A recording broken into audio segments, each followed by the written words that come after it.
Hey guys, Nicole Mackin here for the Crafty Maven Getaway, and I am here for Mix It Up Monday.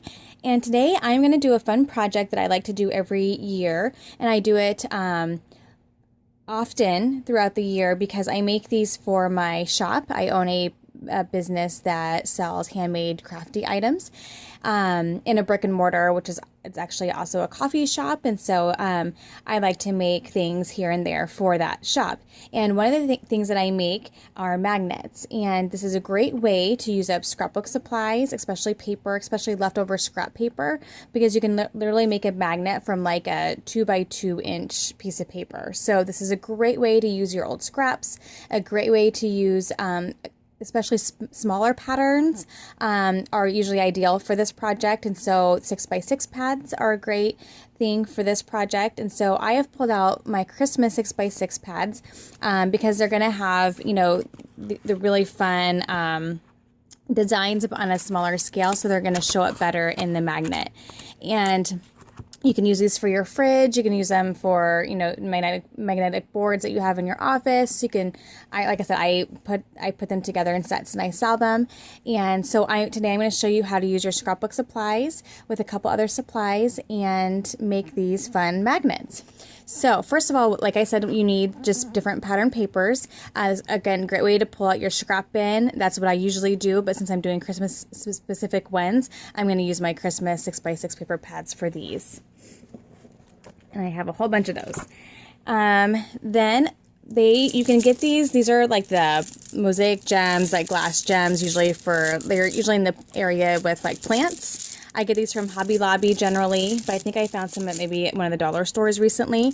The ones that are just like clear are the best. Like you can find ones like this, as you can tell the difference on screen, that have more of an iridescent look to it, and they're very pretty too, but you aren't going to see your pattern quite as clearly. And so I get a couple different sizes. I get this smaller size, and then I'll also use these bigger ones. Oh, I'm not for sure exactly what sizes they are. And a lot of times these are 50% off of Hobby Lobby, so you can get them really, really cheap. Like all these were just $3, and so that's a really good deal. And again, they also have the bigger ones kind of in that more iridescent look, but I try to find as clear as possible. Okay, so I have those. And then magnets. Now magnets are a little bit harder. Like you can find magnets in, you know, different hobby stores, but a lot of times, or even Walmart, a lot of times they aren't very strong. And so I have ordered some online, and they're a little bit pricier. They're not horrible. I think they are anywhere from 20 to 40 cents a magnet probably. My best experience has been with Magnets for Less. It's an online store, and they have been the best quality and the strongest. These I got off of eBay, and they're a little bit smaller and they aren't quite as strong. They work fine, but if you like a heavier art project that you're trying to put up from your kids' art class, then they may not stand up as well, or you might have to put 2 on 1. So anyway, find some magnets that you like and that work for you, and you will need those. I use glossy accents for all of my for the whole process. So because it's clear and it's strong and it just works out really well. So glossy accents, a sander, and then the paper. So I'm going to pause here real quick and get everything ready to go, and I'll show you the process. Okay, so I like to make these magnets in sets. So I usually sell them in sets of 6. Or, you know, if I put them up on my fridge, I like to have them all, you know, match or look good together. And so I have picked out just 6 patterns that are going to work really well. Again, because they're 6x6 papers, everything's on a smaller scale, so they're going to work out perfectly. So the next thing I'm going to do is I'm just going to grab my jewels here, and I'm just going to adhere them down. They are flat backed. And so I'm just going to find a spot, and I'm going to adhere them down. So as you can see here, it magnifies the pattern that you're putting underneath. So find something, you know, if it's multicolor, or like a multi-pattern, something that's going to, you know, kind of get that pattern, to show up there. So I'm basically just I'm going to actually do, I think, a snowflake, and then I can grab a bigger one. Will be a fun one for this Santa, because it's really gonna focus on the Santa face there. See that? So I'm just going to use my glossy accents and I'm going to adhere it down. And then you're going to need some drying time before you trim around it and then sand the paper. So I'm just going to adhere these down. Thinking I think I like that Santa face there. And the great thing about glossy accents is it's going to dry clear. So even if you're not completely even, you're not going to see it. Okay. And then I might do another big one with I think I'll do 2 big ones and 4 small ones for this set. And so I think I'm going to do a big one for this red and white stripe. And I just try to get as close to the edge as possible so that I can still use, I can trim off this bottom section, and then I can still use this for actual scrapbooking or a card or whatever. It just takes up so little space, and that's why I mentioned before that it's a great way to use up scraps. You can even, this is why I keep all the smallest of small scraps, because I can still make, 3 or 4 magnets off of one tiny scrap of paper. So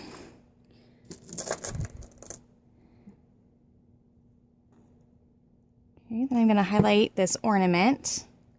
And you could do, the great thing about these is they're all different colors. So you could do, a blue one.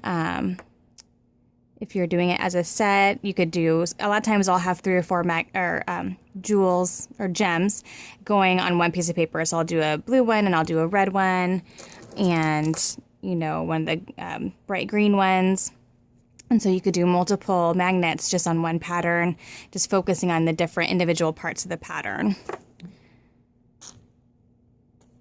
So I'm just going to continue to glue these down, and then I will be back when these are dry and I'll show you the next part of the process.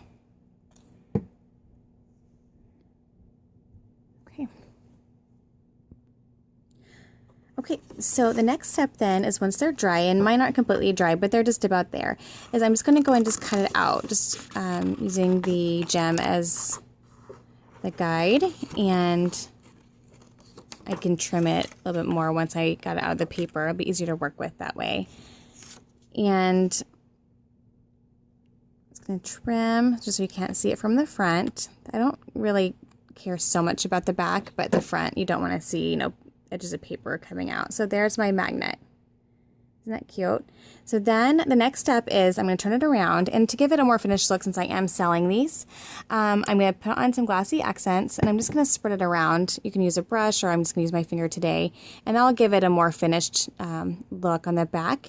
And then you can just put in your magnet directly into that glossy accents.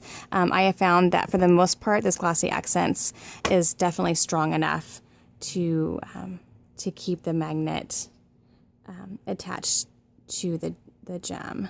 So I just kind of push it in, and then I'm going to set it aside and let it dry. So there is this super cute Santa Claus magnet now that I can put on my fridge or on any magnetic board that you may have that is holding up pictures or artwork or different things like that. So there that is, and I'll be back and I'll show you all of these done.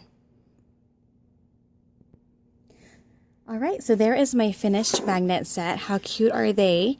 One thing I didn't think about before in mentioning ideas for these was that these would be great Christmas gifts, stocking stuffers or Secret Santa gifts or different things. I buy the jar canning lids, just the inner lids that are just circles, and I attach them to those because they're magnetic, and that would be a great way to give these as a gift.